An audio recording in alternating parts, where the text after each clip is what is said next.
Jésus. Nous sommes là dans ta présence, Seigneur.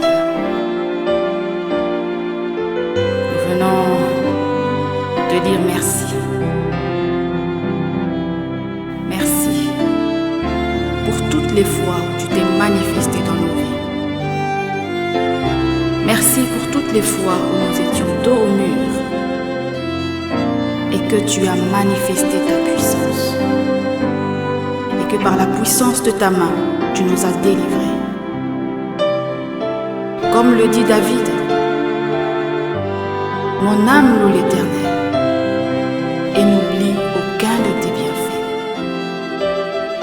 Aujourd'hui, nous sommes là devant toi pour te dire merci, merci Seigneur.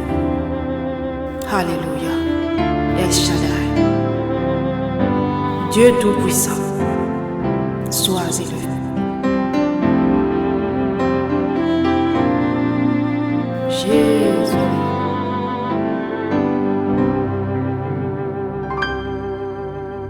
El Shaddai, El Shaddai, El Elyon Adonai. D'âge en âge, tu es le même, par le nom puissant que j'ai. El Shaddai, El Shaddai, El Kamkan Adonai. Je te louerai où que j'aille, El Shaddai. Chante avec moi.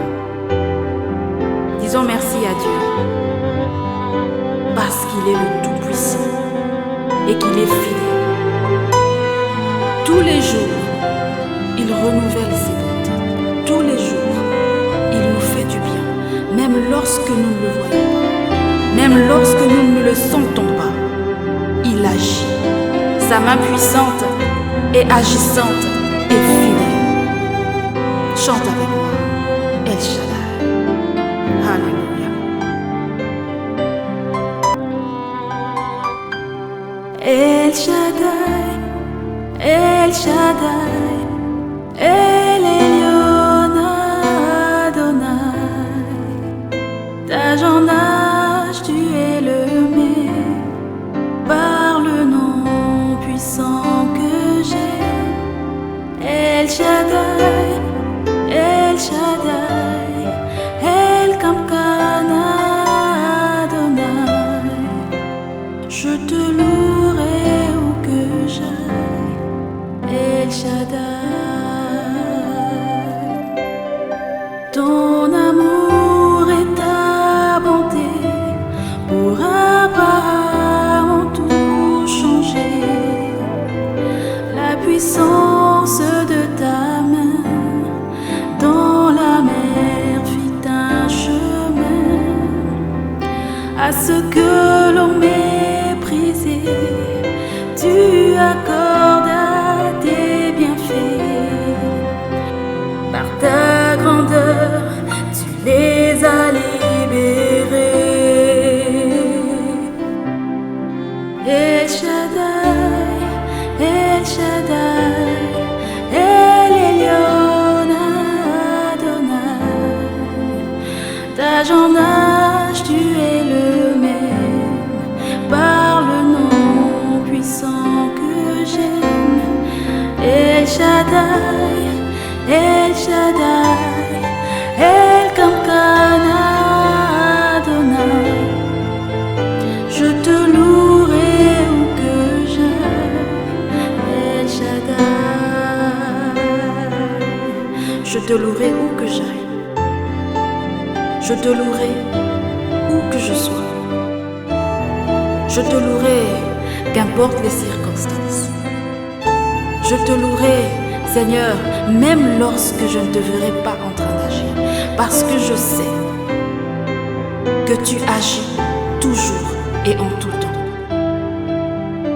Ta parole me dit que toute chose concourt au bien de ceux qui aiment Dieu, de ceux qu'il a appelés selon son dessein. Puisque je sais que je suis ton enfant, je sais que tout ce que tu fais est pour mon bien. Puisque je sais que tu m'aimes, je sais que tout ce que tu fais est pour mon bien. Je t'aime, Seigneur. Alléluia. El Shaddai, tu es vivant, tu es puissant. Tu es mon tout. Tu es l'alpha et tu es l'oméga. Tu as commencé avec moi avant même que je ne sois conçu. Et tu es là présent avec moi dans chaque pas que je fais. Tu es avec moi. Yes, Seigneur. Sois béni Alpha, sois béni Oméga de ma vie. Je te loue.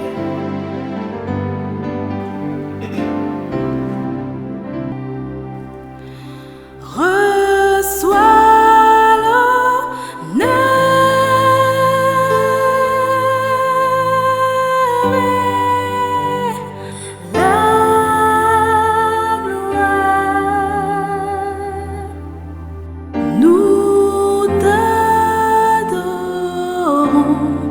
toi seul, tu es digne de louange. Chante avec moi. Reçois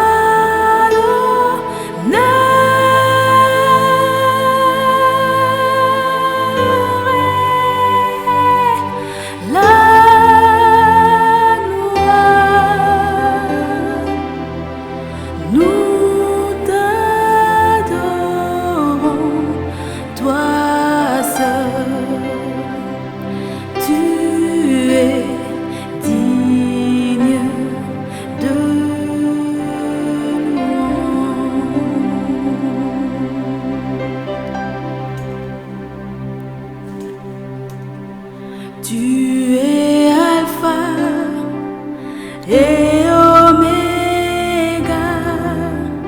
nous t'adorons, toi seul, tu es digne de louange. Tu es Alpha et Oméga, nous t'adorons, toi seul, tu es digne de louange.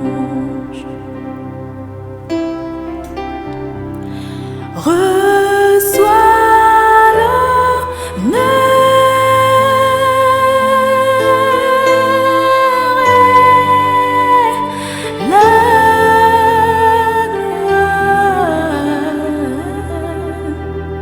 Jésus, nous t'adorons, toi seul, tu es digne de louange.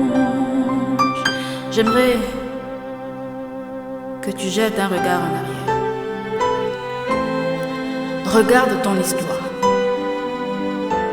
Regarde ton parcours, depuis ta naissance jusqu'à aujourd'hui. J'aimerais que ton esprit identifie chaque moment où tu as vu la puissance de Dieu dans ta vie. Et que ces instants nous fasse nous rendre compte encore aujourd'hui qu'il est là à chaque instant de notre vie. Rappelle-toi cette épreuve durant laquelle tu pensais que c'était la fin. Cette épreuve où tu as eu la peur de ta vie.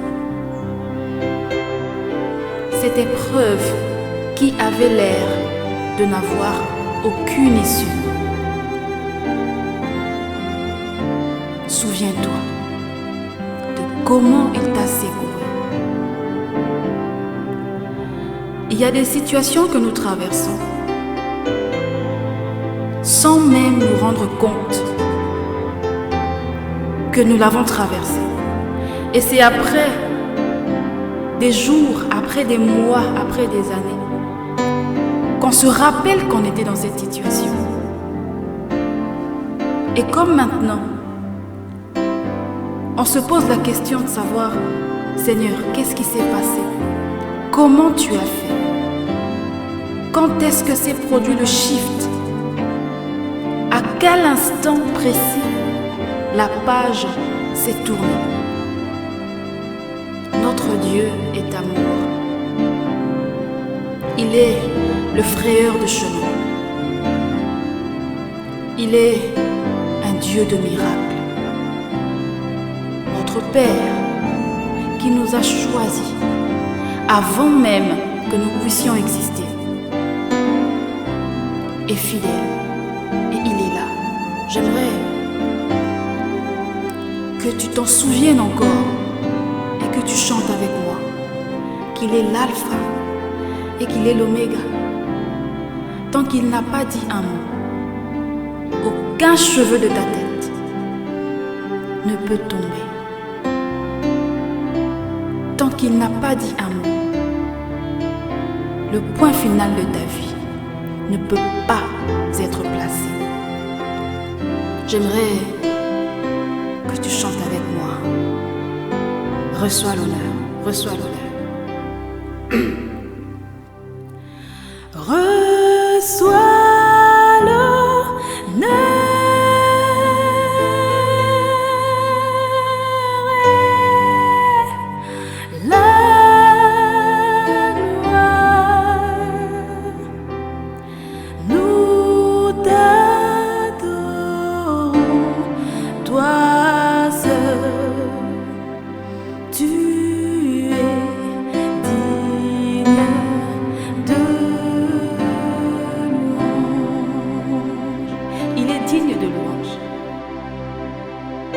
quand nous chantons qu'il est digne de louange, c'est parce qu'il est digne de louange.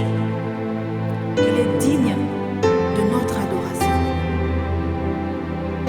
Nous ne pouvons pas ne pas l'adorer. Nous ne pouvons pas ne pas le louer. Parce qu'il en est digne. J'aimerais qu'en ton cœur tu dises, Seigneur, tu le mérites. Nkolo, obongi nango, obongi na lokumu yango, obongi na masanjoli yango, kotala nyonso oyo osali, mpe nyonso ozosala na ngonga oyo nakokumisela yo lobi, oyo kutu nayebi nanu te, mpo na bolamu nyonso, obongi nango. Il est digne de notre adoration, la plus profonde, la plus sincère. Il est fidèle. Bien-aimé, je ne sais pas là d'où tu nous suis. Peut-être que c'est depuis le bureau. Peut-être que tu es dans ta chambre. Peut-être que tu es en route pour une destination quelconque. J'aimerais nous inviter dans cette attitude d'adoration, dans cette attitude de gratitude, à nous préparer à entendre la parole de Dieu. Que le Seigneur parle à nos cœurs. Seigneur, parle à nos cœurs. Tu connais nos défaillances, tu connais nos besoins. Tu connais nos questionnements. Nous prions, Seigneur, que ce soir, tu parles à nos cœurs. Nous sommes là, nous sommes disposés à écouter ta parole. Sois élevé, Seigneur, au nom de Jésus. Amen. Amen. Est-ce que nous pouvons acclamer le Seigneur? Est-ce que nous pouvons pousser des cris de joie de là où nous sommes? Est-ce que nous pouvons nous réjouir? Est-ce que nous pouvons accueillir notre prédicateur de ce soir avec joie et avec cette attitude de gratitude?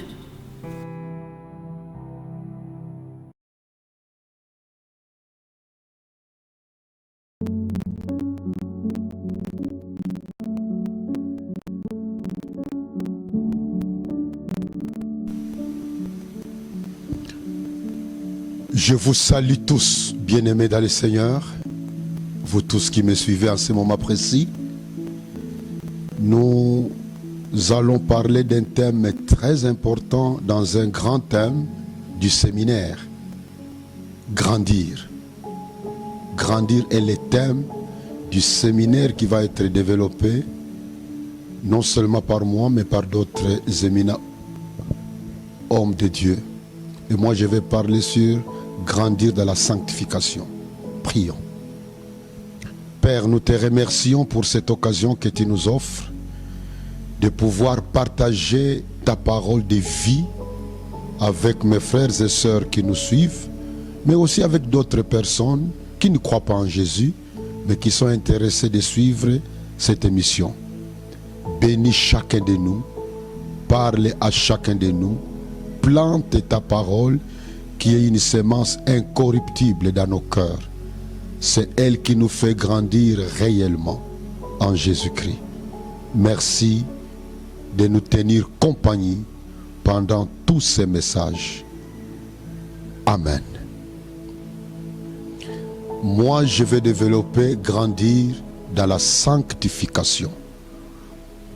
Pourquoi est-ce important de parler de la sanctification? Avant de pouvoir définir ce mot sanctification, il est important que nous puissions comprendre que ce thème est très important. Son importance dans la parole de Dieu est confirmée par au moins 2 versets bibliques. Le premier verset, nous le trouvons dans Hébreux chapitre 12. Dieu dit, sans la sanctification, il est impossible de voir Dieu. Vous pouvez lire ça dans Hébreux 12, verset 14.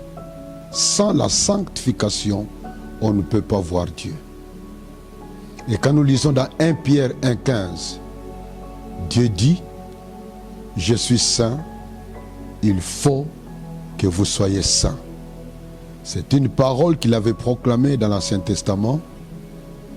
Mais cette parole a été reprise par le Saint-Esprit à travers l'apôtre Pierre pour dire au peuple de Dieu que parce que lui est saint, nous devons être saints. Nous devons poursuivre la sanctification. Donc, vous comprenez que la sanctification, c'est un thème très important. C'est vrai que quelqu'un dira, mais tous les thèmes sont importants dans la Bible. C'est vrai. Mais si je souligne beaucoup cet aspect de l'importance de la sanctification, c'est parce qu'actuellement, il y a un vent qui souffle dans plusieurs églises, où on a tendance à dire, parce que nous avons été sauvés en Jésus-Christ, nous avons la liberté de faire tout ce que nous voulons avec le péché, ce n'est pas grave. On peut continuer à pécher, mais on reste sauvé. Cette manière de concevoir la parole de Dieu est très très dangereuse. Évidemment, ceux qui sont des apôtres de tels principes, ils disent que quand nous lisons dans Romains 5, verset 20, Paul a dit, là où le péché a abondé, la grâce a surabondé. Donc, plus nous péchons, plus nous allons expérimenter la grâce de Dieu. C'est dangereux comme déclaration. C'est dangereux comme interprétation. Parce que le même apôtre Paul, en disant dans Romains 5, 20, que là où le péché a abondé, la grâce a surabondé, au chapitre 6 des Romains, au verset 1, il va dire, quand vous lisez 1 et 2, il va dire, pouvons-nous donc continuer à pécher, de demeurer dans le péché pour que la grâce surabonde? Il va répondre, mais non, parce qu'en réalité un chrétien est mort au péché. Comment peut-il encore être à l'aise dans le péché, parce qu'en réalité le véritable chrétien est mort au péché?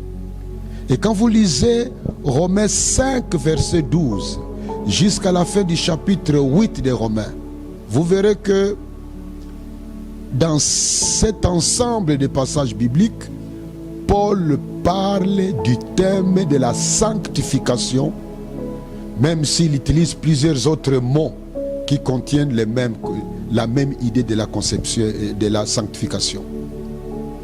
Un véritable chrétien qui est né de nouveau ne peut pas dire « Je suis à l'aise dans mon péché, ce n'est pas grave parce que je suis déjà sauvé ».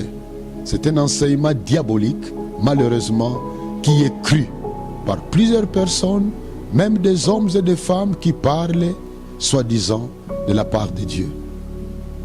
C'est pourquoi nous avons pensé, et nous croyons avoir raison, que grandir réellement exige aussi de grandir dans la sanctification.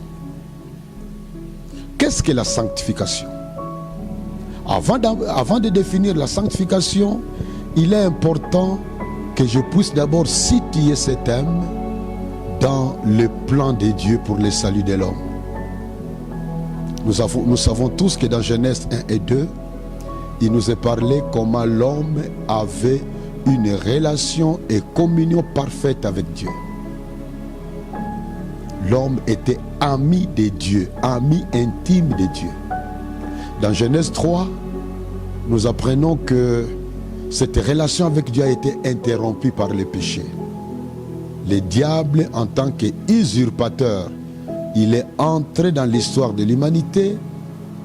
Il a séduit Ève, qui a entraîné son mari dans une situation de désobéissance envers Dieu. C'est le péché. Depuis lors, l'homme a perdu sa relation avec Dieu et l'homme est devenu un condamné à la punition qu'exigeait son péché. Parce que Dieu étant juste, il ne peut donner à l'homme que ce que l'homme mérite. Et quand l'homme pêche, il mérite la sanction. Il mérite la punition. C'est comme ça que l'homme a connu ce que les théologiens appellent la chute, qui a en fait sa tombée dans le péché. Et depuis lors, la seule issue devant lui, le seul terminus devant lui, devait être l'enfer dans cette punition éternelle. Mais Dieu, dans son amour, avait prévu une solution. C'est là où Jean 3,16 nous dit: Dieu a tant aimé le monde qu'il a donné son Fils unique, afin que quiconque croit en lui ne périsse point, mais qu'il ait la vie éternelle.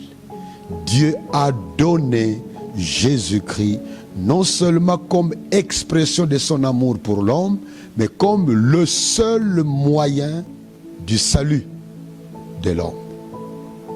Et quand nous étudions ce que la Bible enseigne sur le salut, observant ce que Dieu a fait, nous nous rendons compte que le salut reste un cadeau gratuit de la part de Dieu.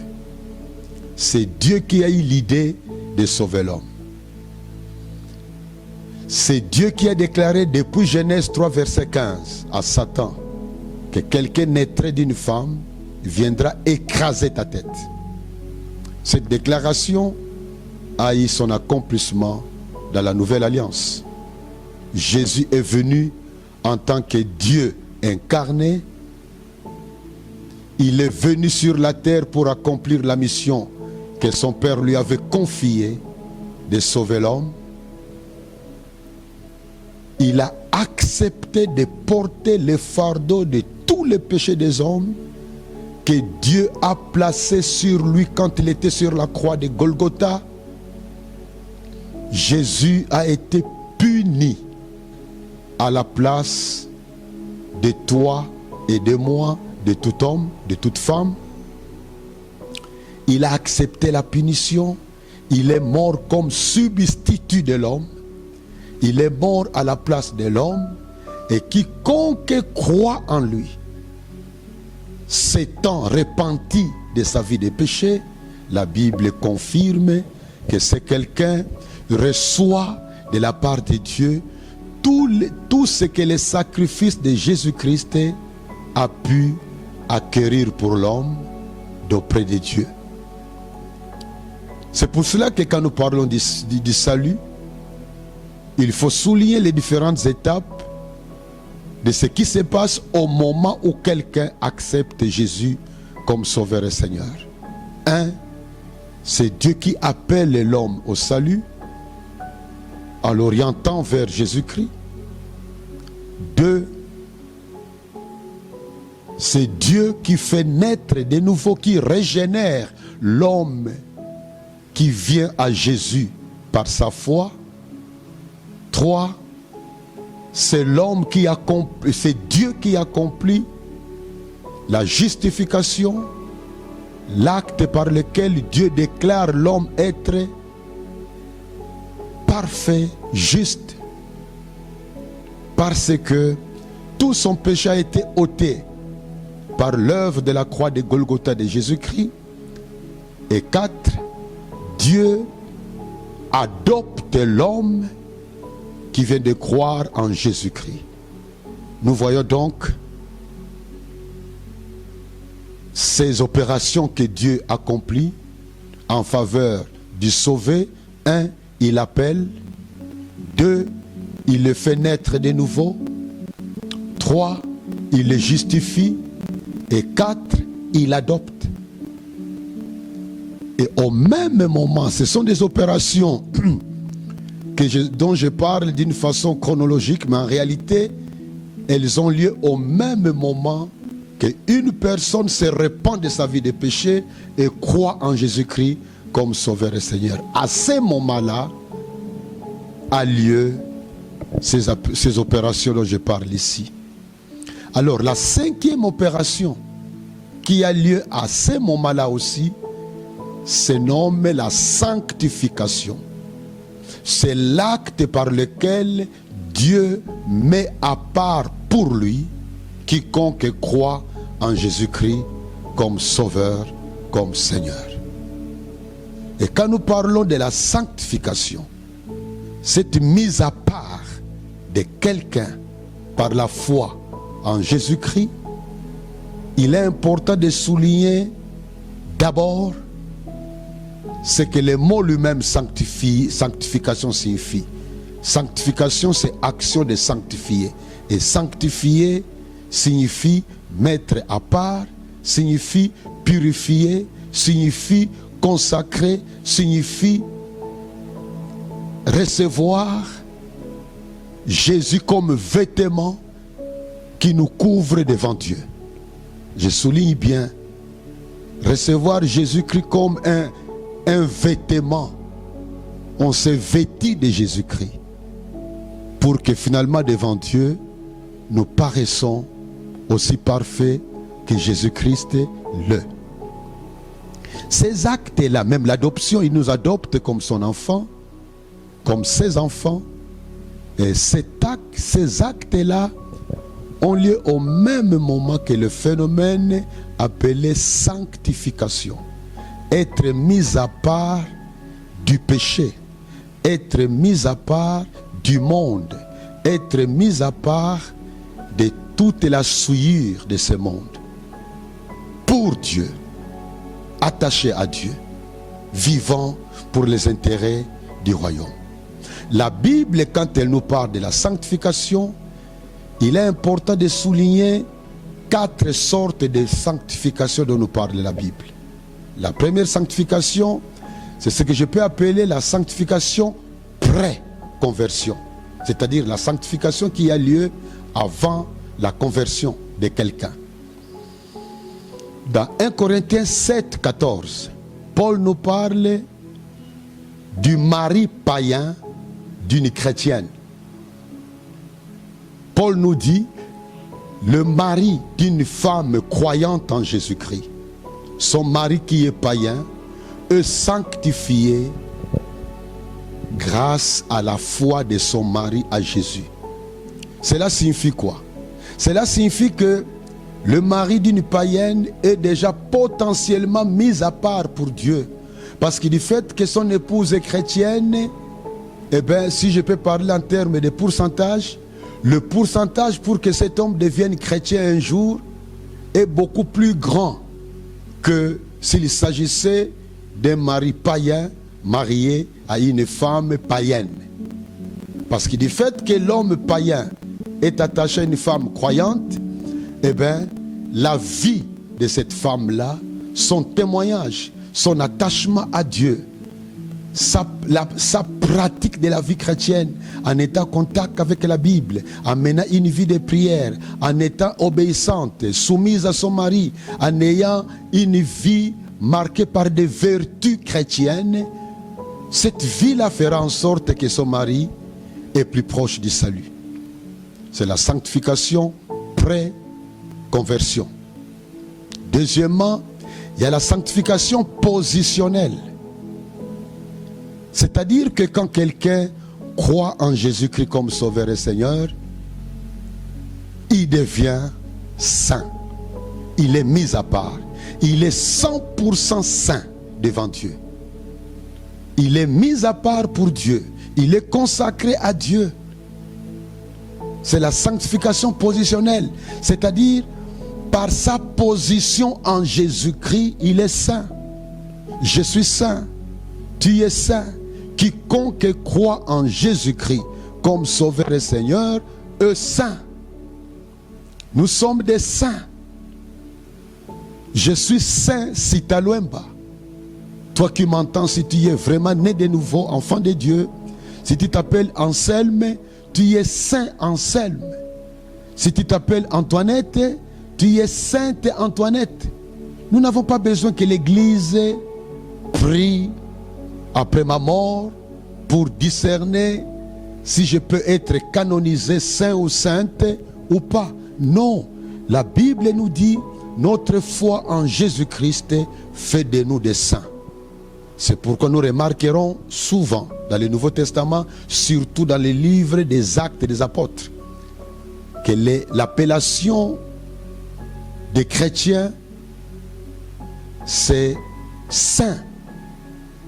Le mot chrétien n'est que 3 fois dans le Nouveau Testament. Mais le mot saint est plus de 50, plus de 100 fois dans le Nouveau Testament. Nous sommes des saints. Nous sommes des saints et nous sommes appelés à vivre comme des saints. Nous sommes des saints par notre position en Jésus-Christ. Troisième sorte de sanctification dont parle la Bible, c'est la sanctification expérimentale ou la sanctification pratique ou la sanctification progressive. C'est-à-dire que, je l'ai dit tout à l'heure, je le répète, nous qui sommes saints, nous sommes appelés à être saints. À nous qui sommes saints, la Bible dit, soyez saints, vivez comme des saints, sanctifiez-vous. C'est là où on voit combien nous sommes appelés à vivre comme Dieu veut. Notre sanctification, c'est cette marche vers la conformité à l'image de Jésus-Christ. Nous sommes appelés à prendre Jésus comme notre modèle. Quand vous lisez par exemple dans 1 Thessaloniciens chapitre 4, versets 3 à 4, Paul dit, ce que Dieu veut, c'est votre sanctification. Il s'adresse aux saints. Quand vous lisez dans 1 Corinthiens 1, versets 1 et 2, Paul écrit à ceux qui sont sanctifiés en Jésus-Christ. Mais en leur écrivant, il leur demande d'être saints, de vivre comme des saints. Les livres où Paul parlait de l'homme charnel, ce que nous appelons chrétien charnel, c'est les livres de 1 Corinthiens. Ces Corinthiens avaient un mauvais témoignage du point de vue témoignage chrétien. Mais ils sont appelés des saints. Mais en même temps, il leur demande de vivre comme des saints. En fait, quand nous venons à Jésus-Christ et que nous l'acceptons comme Sauveur et Seigneur, celui qui est vraiment un chrétien sérieux, qui est né de nouveau, qui choisit de vivre comme Dieu veut, il accepte Jésus comme son Sauveur unique, exclusif et excluant des autres sauveurs. 2, il accepte Jésus comme son Seigneur, à qui il se soumet totalement. 3, il accepte Jésus comme son maître, son professeur, son enseignant. Il accepte ses enseignements. Il veut vivre selon ses enseignements. Et 4, il accepte Jésus comme étant son modèle. Notre modèle, c'est Jésus-Christ. Nous sommes appelés à marcher comme lui a marché. Et cette vie de marcher comme Jésus a marché, c'est ça la sanctification. Comment tu t'appelles enfant de Dieu? Donc tu es saint. Et puis dire parce que tu es saint, tu peux être à l'aise dans le péché. C'est une contradiction enfer. C'est l'enfer qui inspire de tels enseignements. Tu ne peux pas t'appeler prophète, tu ne peux pas t'appeler évêque, tu ne peux pas t'appeler monseigneur, tu ne peux pas t'appeler pasteur, tu ne peux pas t'appeler révérend, tu ne peux pas t'appeler ancien, tu ne peux pas t'appeler diacre, tu ne peux pas t'appeler frère ou sœur en Christ, mais en même temps tu vis dans la débauche. Il y a une amie qui me partageait dernièrement qu'il a pris un homme de Dieu sérieux entre guillemets, qui lui a dit: tu dois pouvoir respecter ton mariage en tant que pasteur, tu dois avoir une femme que tu respectes, que tu aimes, mais en même temps aie quand même à côté une seule copine, pour que si ta femme est malade, n'est pas disponible, ta femme fait un peu de caprice, tu as au moins une autre femme qui peut te consoler. Mais une seule, pas plusieurs. Mais quel enseignement, ça c'est diabolique. La Bible est claire que nous devons être des saints comme Dieu est saint. La Bible est claire quand vous lisez dans 1 Jean 2 verset 1. Il est écrit: mes petits enfants, ne péchez point. Ne péchez point. C'est ça la volonté de Dieu. Je dois rejeter le péché dans ma vie. Péché en pensée, péché en parole, péché en acte, péché en réaction. Mais le même apôtre Jean dans le même verset dit: mais si quelqu'un a péché, parce qu'étant sur la terre, même si nous avons la volonté de vivre une vie sans péché, ça restera toujours un idéal. Nous serons en train de progresser. C'est pourquoi on parle d'une sanctification progressive. Nous progressons parce que Jean va dire dans 1 Jean 3, quand vous lisez les versets 1 à 3, il dit: nous sommes maintenant enfants de Dieu, mais ce que nous serons n'a pas encore été manifesté. Mais quand nous le verrons tel qu'il est, nous serons comme lui. Et quiconque a cette espérance dans son cœur se purifie comme lui-même est pur. Se purifie comme lui-même est pur. Mais quand nous verrons le Seigneur, nous serons comme lui. Mais avant ce moment-là, de le voir face à face, nous progressons vers la conformité à la vie que lui avait quand il était sur la terre. C'est ça la sanctification progressive, qui en fait confirme que nous sommes réellement de véritables saints. Quand je m'étais marié, j'avais un petit problème sérieux au début de mon mariage. C'est que j'étais marié, mais j'avais la mentalité d'un célibataire. J'avais un ami d'enfance très intime qui est déjà mort, un frère en Christ. Il est mort depuis longtemps, en 1997. Mais cet ami-là, on était tellement intimes que quand je me suis marié, malgré que j'étais devenu marié, mais il a continué à dormir sur mon lit pendant la journée quand mon épouse était anesthésiste aux cliniques universitaires. Moi, j'étais professeur de chimie et professeur assistant de chimie à l'IBTP. C'est moi qui revenais avant mon épouse à la maison. Et mon ami, quand il venait me rejoindre là-bas, nous parlions, nous causons, nous mangeons. Et quand il était épuisé, fatigué, je lui cédais les lits les lits du mariage. Je lui donnais l'occasion de dormir sur les lits. J'ai trouvé ça normal. Et puis un jour, mon épouse est revenue plus tôt que d'habitude. Il m'a trouvé à la maison et puis il a couru vite en chambre pour se déshabiller et pour se changer des habits afin de pouvoir commencer à préparer. Et dès qu'elle est entrée dans la chambre, j'ai entendu un cri. Oh! Et puis il est sorti vite. Moi, je dis, qu'est-ce qu'il y a un problème? Il dit, non, mais je vois l'aime sur les lits. Moi, je dis, oui, mais oui, où est le problème? Non, mais chérie, mais qu'est-ce que tu fais? Mais c'est notre lit, toi et moi. Ce n'est pas un lit. Moi, je dis, est-ce que tu es venu pour me séparer de mes amis ou quoi? Le mariage ne signifie pas que tu dois me couper avec mes amis. Nous nous aimons, je t'aime bien, tu es mon chéri et ma chérie. Nous nous aimons follement. Mais ce n'est pas pour cela que je dois laisser tomber mes amis. Il dit, non, chérie, mais ce n'est pas comme, ce n'est pas normal. Ce n'est pas normal. Les lits des mariés restent pour les mariés. Moi, je dis, où a-t-on écrit cela dans un verset biblique? Ça fait des discussions. Entre-temps, cette discussion-là a réveillé l'ami. Et l'ami qui sort, et lui aussi sort normalement. Il salit sa belle-sœur, il me salit. Nous nous sommes tus. Il ne savait pas qu'il y avait déjà une guerre entre moi et mon épouse à cause de lui. Finalement, j'ai dit à cet ami, mon cher, voilà ce que dit l'autre. Tu n'as plus le droit de dormir sur les lits parce que le lit est devenu son lit et mon lit. Bon, lui aussi ne comprenait pas pourquoi cette logique. Mais c'est après, quand j'ai posé les problèmes, j'étais à ce moment-là membre de la paroisse universitaire de Kinshasa, membre de la paroisse protestante universitaire de Kinshasa. J'ai posé la question à nos vieux loups qui étaient avant nous dans la foi. Ils m'ont dit, mais oui, mais c'est comme ça, Sita. Quand tu te maries, le lit n'est plus pour toi et tes amis, c'est pour toi et ta femme. J'ai dû écouter ce qui étaient des aînés dans la foi. J'ai dû lire des informations dans des livres. Et j'ai compris que j'avais un problème. Lequel? C'est que j'étais marié. C'était vrai.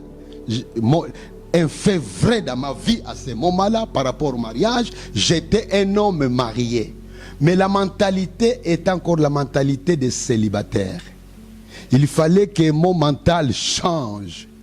Voilà, c'est pourquoi dans Romains 12, verset 2, il nous est recommandé, il nous est dit que nous sommes transformés par le renouvellement de notre pensée, de notre intelligence. En fait, le mot qui est là, le mot grec, c'est nous.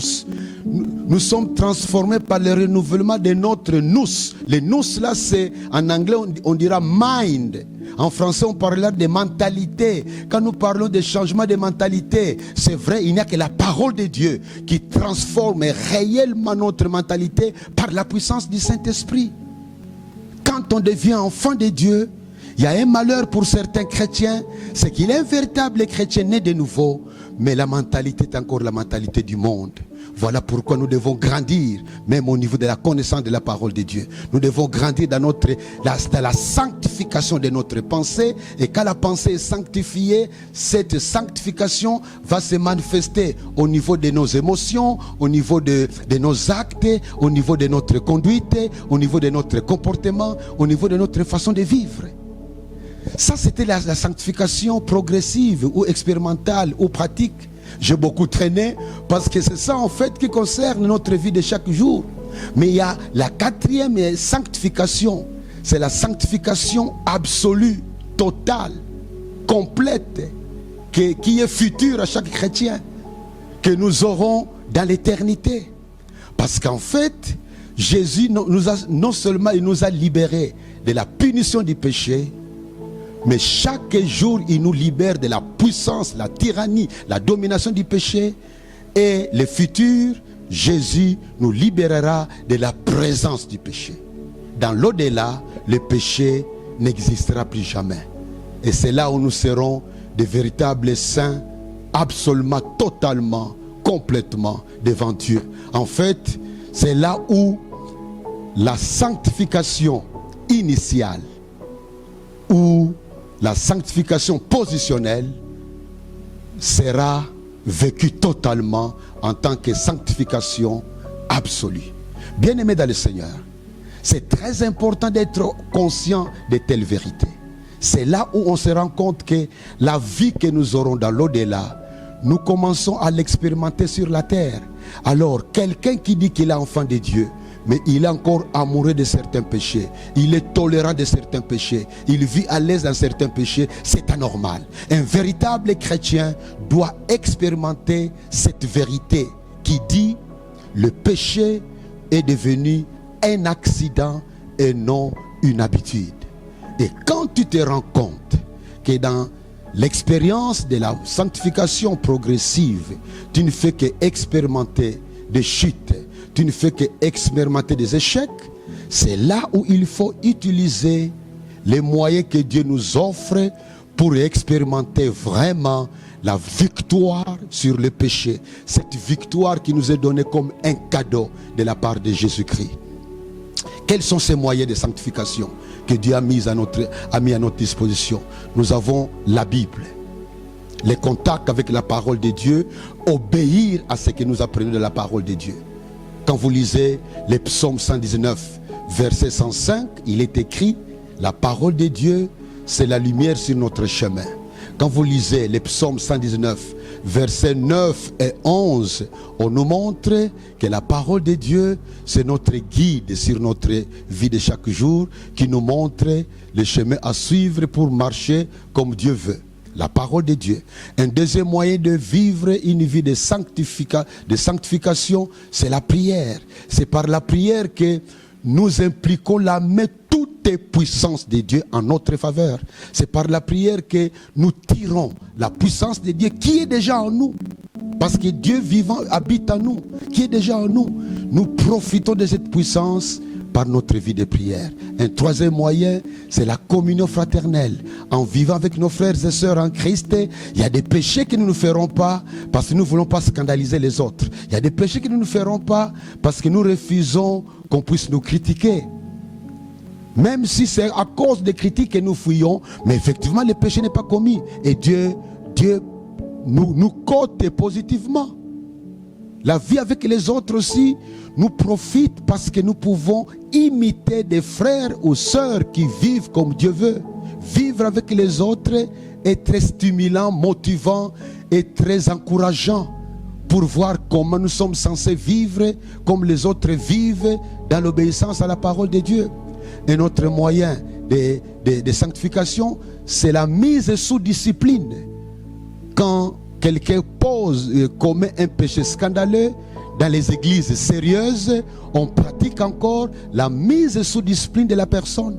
Et la personne qui a été mise sous discipline, non seulement qu'il expérimente une humiliation parce que son péché est proclamé publiquement dans l'église, mais pendant la durée que l'église va juger bonne, pendant ces moments-là, il sera suspendu de beaucoup de ses activités et tout cela sera pour lui une école d'apprentissage. Et en même temps, il sera suivi pour qu'il soit encouragé dans la vie d'obéissance à la parole de Dieu.